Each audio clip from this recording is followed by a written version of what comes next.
Gray, telltale. Check it.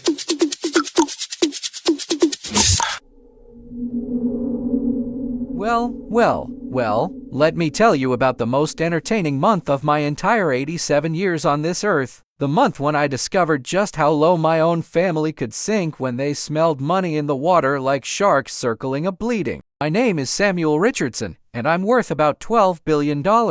Was worth, I should say, since I'm telling you this story from my deathbed. Don't worry, I'm not actually dead yet. I've got maybe a week left according to my doctor. But let me tell you, watching my family's performance this past month has been better than any Broadway show I've ever funded. Started when Dr. Peterson dropped the bomb. Cancer, he said. Aggressive, he said. 1 month, maybe 2 if I'm lucky. The irony wasn't lost on me. I'd spent my whole life fighting battles in boardrooms, crushing competitors, building an empire, and now some microscopic cells were going to take me down. But hey, at least I'd get to see the grand finale of the Richardson family circus. Now, before I tell you about the vultures, let me tell you about the only 2 people in this world who actually gave a damn about me. My daughter-in-law Maria and my grandson David. See, my son Thomas, God rest his soul, passed away 5 years ago in a car accident. He was the only one of my children who had any sense, any integrity. He married Maria, a sweet woman who worked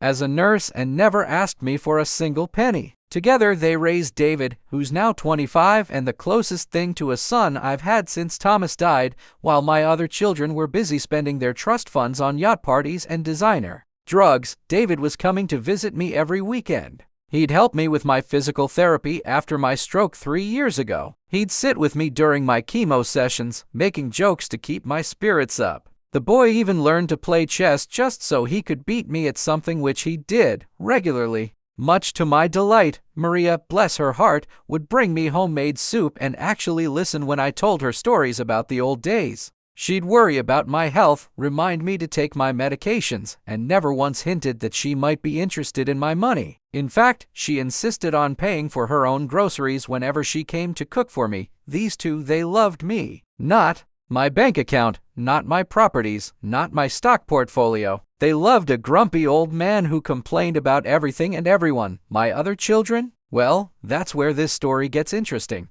I have 4 other kids scattered across the country, all living off their trust funds and waiting for me to die so they can really cash in. There's Rebecca, my eldest, who spent the last 20 years in and out of rehab and marriage counseling. She lives in a mansion in Beverly Hills with her 4th husband and their collection of exotic pets. Then there's Michael, my 2nd son, who fancies himself an artist but has never sold a painting in his life. He spends his days in his loft in Soho, pretending to be tortured and creative while burning through money faster than I can count it.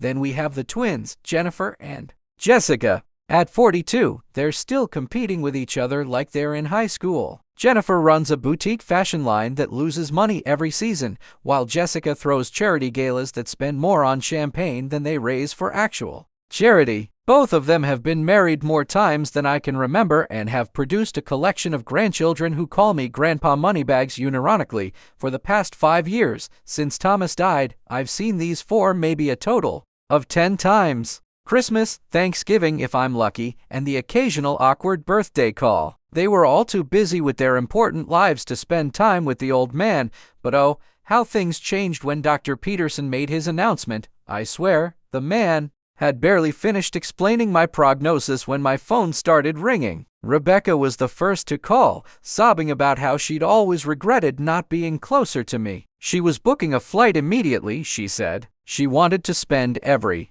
precious moment with her dear old dad. Michael called an hour later, suddenly very interested in my opinions about art and life. He'd been thinking about me so much lately, he said. He wanted to come stay with me, to take care of me in my final days. The twins coordinated their attack, as usual. Jennifer called in the morning, crying about how she'd never properly thanked me for all my support over the years. Jessica called that afternoon, wondering if I needed anything at all. Within 48 hours, my house was fuller than it had been in decades. 4 children who hadn't bothered to visit me in months were suddenly camping out in my guest rooms, fighting over who got to bring me my medications, who got to sit next to me during meals, who got to help me to the bathroom.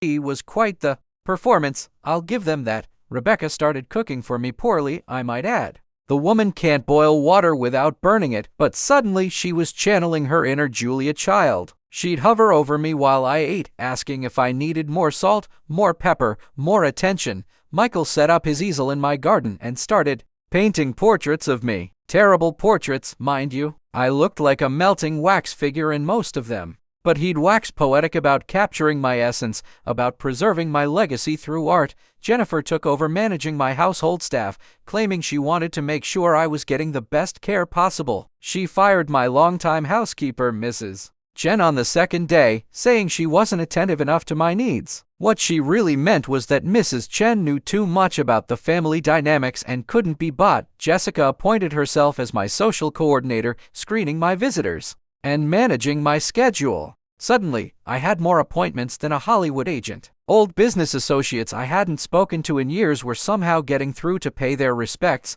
The most amusing part was watching them try to outdo each other. Rebecca would fluff my pillows, so Michael would adjust my blankets. Jennifer would read me the newspaper, so Jessica would read me poetry. They were like a pack of dogs fighting over the same bone, except the bone was my affection and the prize was my fortune. But here's what they didn't know: I was onto them from day one.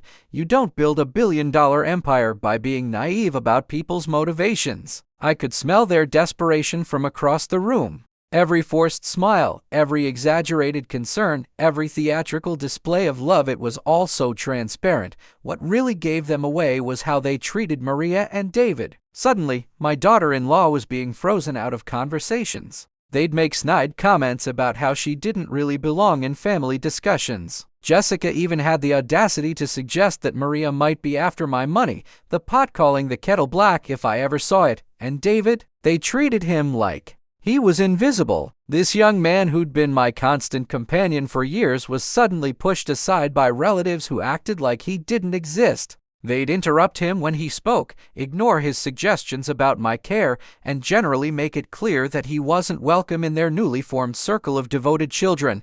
That's when I decided it was time for a little fun. I called my lawyer, Harold, and had him come to the house. I made a big show of it, gathering all my children in the living room for a family meeting. I told them I wanted to discuss my will, to make sure my affairs were in order before I passed. You should have seen their faces light up. Rebecca actually started crying with joy, though she tried to pass it off as sorrow. Michael began sketching frantically, probably trying to capture this historic moment. The twins were practically vibrating with excitement. I explained that I'd been thinking about legacy, about what really mattered in life. I talked about family, about love, about the importance of taking care of those who truly care about you. They were all nodding along, trying to look wise and understanding. Then I dropped the first bomb. I told them I decided to leave the bulk of my estate to charity. You could have heard a pin drop. Rebecca went pale. Michael's pencil snapped in half. Jennifer and Jessica looked like they'd been slapped,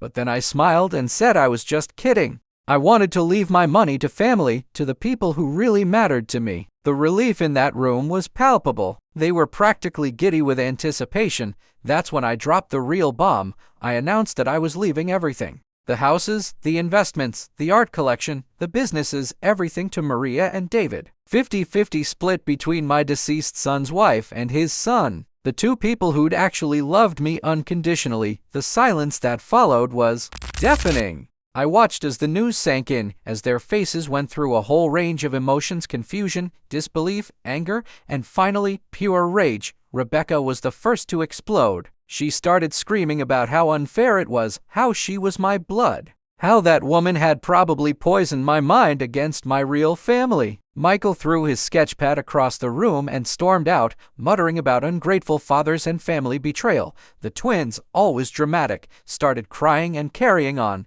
about how I was making a terrible mistake. Jennifer accused Maria of being a gold digger, while Jessica threatened to contest the will. But you know what was beautiful? Maria and David's reactions. Maria looked shocked, of course, but her first concern was whether I was sure about this decision. She worried that it would tear the family apart. David just sat there quietly, understanding exactly why I'd made this choice. Over the next few days, my house emptied out as quickly as it had filled up. My loving, devoted children suddenly remembered they had important things to do elsewhere. Rebecca went back to Beverly Hills, claiming she needed to consult with her lawyers. Michael returned to his loft to brood artistically. The twins flew back to their respective cities to plot their next moves. The fake concern disappeared overnight. No more fluffed pillows, no more terrible cooking, no more forced conversations about my health and happiness. They were done pretending, but Maria and David, they stayed. Not because they had to,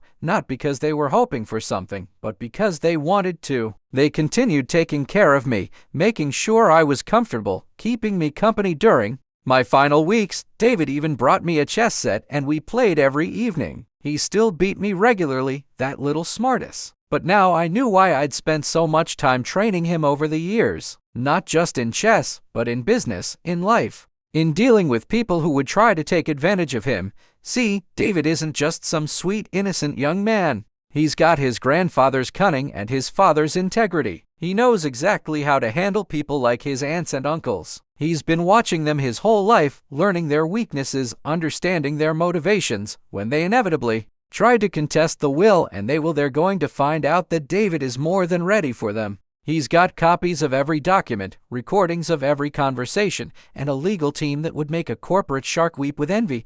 The boy I trained to play chess is now going to outmaneuver the entire family. And Maria, sweet Maria, she's going to be just fine. She's got more strength in her little finger than my 4 other children have combined. As for my biological children, they showed their true colors when they thought I was vulnerable. They proved that they never loved me, only what I could give them. They're going to have to live with the knowledge that they chose greed over family, and that choice cost them everything. The irony is perfect. They spent their whole lives waiting for me to die so they could inherit my money. And now that I'm actually dying, they're getting nothing but the memory of their own greed and stupidity. I've got maybe a few days left now, and I'm spending them with the only 2 people who matter. Maria is downstairs making soup, real soup, not the disaster Rebecca tried to pass off as food. David is setting up the chessboard for what might be our last game. My empire will go to people who'll use it wisely, who'll take care of others